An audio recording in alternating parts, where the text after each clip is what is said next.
ایک جوان آیا، رسول اللہ پریشان ہوں، کاروبار میں ترقی نہیں ہو رہی ہے، برکت نہیں ہو رہی ہے، کیا کروں؟ پیغمبر نے فرمایا جا کر 2 رکعت نماز استغفار پڑھ، اور نماز استغفار کا طریقہ بتایا کہ 2 رکعت نماز استغفار پڑھتا ہوں قربت اللہ کی نیت سے۔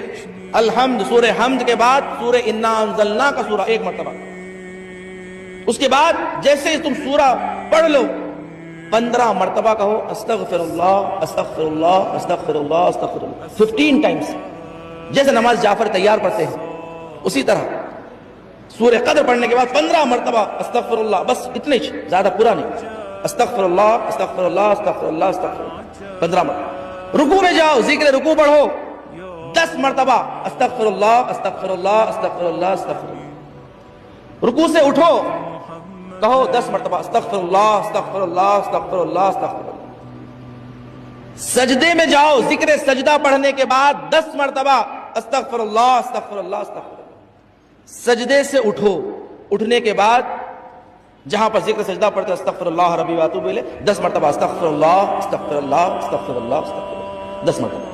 پھر دوسرا سجدے کا ذکر پڑھنے کے بعد 10 مرتبہ استغفر اللہ استغفر اللہ استغفر اللہ۔ پھر دوسرا سجدہ مکمل ہونے کے بعد سجدے سے جب اٹھتے ہو، اٹھنے کے بعد 10 مرتبہ پڑھو استغفر اللہ استغفر اللہ استغفر اللہ استغفر اللہ۔ اس کے بعد دوسری رکعت بھی بالکل اسی طریقے سے انجام دو کہ ہر رکعت میں 75 ٹائمز استغفر اللہ استغفر اللہ 75 مرتبہ، دونوں رکعت ملا کے 150 مرتبہ استغفر اللہ، 2 رکعت نماز۔ پیغمبر نے فرمایا جا کر پڑھو، تمہاری مشکل حل ہوگی۔ وہ جوان کہتا ہے میں نے جا کر یہ 2 رکعت نماز پڑھی، میری اسی وقت مشکل حل ہو گئی ہے۔ آیت اللہ شاہ آبادی کہتے ہیں کہ اگر کوئی اولاد کے لیے عمل کرنا چاہتا ہے، اس کے لیے 40 دن کا عمل ہے، ہر روز یہ 2 رکعت نماز پڑھیں، اسی 40 دن میں اللہ تمہیں خوشخبری عطا کرے گا۔ صلوات پڑھیں محمد والے